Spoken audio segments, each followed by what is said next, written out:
Hey everybody, welcome back to Living in My Now. Thank you so much for pressing play. Don't forget to like, share, and also subscribe because I want to be a blessing not only to you but to other people, especially in this particular area. So I know our society is so instant and we want things instant and we want it right now, and loans tend to fall under that. A lot of people that I know of don't want to save for what they want. They want to get a loan and just pay it back. I mean, which is fine. That is your business. But I personally am allergic to debt. I don't like owing money. I don't like paying more money than I need to really pay back.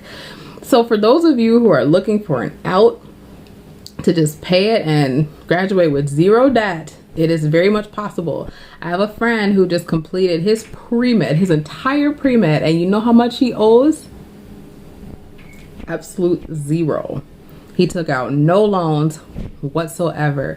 So if that is you, then we are just gonna give you some tips that are gonna help you today. Now, here are some facts about loans. Before you go taking out that loan, this is what you need to know. And I got this off of the federal student loan website. So on average, it takes 10 years to pay off student debt, though you're given between 10 and 25 years to pay it off. I have an uncle who's an engineer. I have a aunt, I believe she went to, I think she is a psychologist, a social worker that took psychology as well. They're still paying back their loans. My uncle got done paying back his loans after what? I think he was paying them off for at least 15 years with the interest. And then my aunt, she's still paying her loans and she's in her 60s. So long haul to pay those loans back for most people. Now, the percentage rate is 3.76 to 6.31% is on average the interest you're going to pay for your loans. And then in most cases, for those of you that say, hey, I can just get a loan and file bankruptcy, very, very few people are able to get that forgiven under bankruptcy. It's very difficult from what I was reading. For those of you who want to be slick and say, I'll just do that, you probably won't get out of it. Now, my personal reasons for not wanting to get a loan is, first of all, I don't like debt. I don't like debt at all. So I don't fool with it. I don't like owing people. I don't like owing money. If I could pay my rent and all my bills like 2 years in advance, I would because that's just how I am. I don't want to have to worry about it. I want to pay it and be done. Also, God does warn us about having debts. In Proverbs 22:7, it says, the rich ruleth over the poor, and the borrower is servant to the lender. I do not want to be your slave while I'm paying back loans for however long I need to pay back loans. And then Romans 13:7 and 8, render therefore to all their dues, tribute to whom is tribute due, custom to whom custom, fear to whom fear, honor to whom honor. Owe no man anything but to love one another, for he that loveth another has fulfilled the law. We're only supposed to owe people love, and that's it. That's what God commands to do. We only owe people love, and that's it. And number 3, I don't want the financial burden. I don't want that looming over my head. I really want to do something else, but I have to pay this certain amount back to the government for giving me a loan, or back to this bank for giving me a loan. I don't want that. And my last reason is I have better things to do with my extra money. I like to travel. I like to go on missions trips. I like to go to back Chicago and visit my mom and take her out and go visit my friends who live all over the country. And a lot of my friends are missionaries. So all over the world, I have better things to do with my money than to be paying it in interest and paying it back. So those are my reasons. So how do we do this? And how you can, of course, graduate debt free. Now, one thing is, if you're still in high school, start as soon as possible. When I knew God wanted me to go back to school, I started saving money right away and putting so much money aside every month to be able to pay to go to school. Proverbs 21:20 says, there's treasure to be desired and oil in the dwelling of the wise, but the foolish man spendeth it up. I didn't spend that money. I put it away in savings. And I saved money from craft fairs, but I'll get into all that later. So number 2, I'm starting at a community college first. Most definitely there's online schools too. Like I'm going to link one below. I can't think of the name right now, but I'll link it below.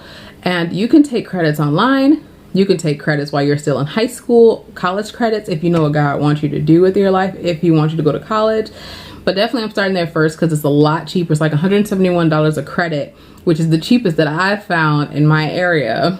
So most definitely start with a community college or an online college that costs significantly less than just going straight to your school that you're gonna attend. I'm looking for all kinds of grants. My school has some grants and scholarships that they give to students. I'm looking for grants, scholarships, getting on fastweb.com and lots of other websites applying for grants. My job sometimes will offer grants. My union that we're forced to be in at my job, they offer different kinds of grants as well.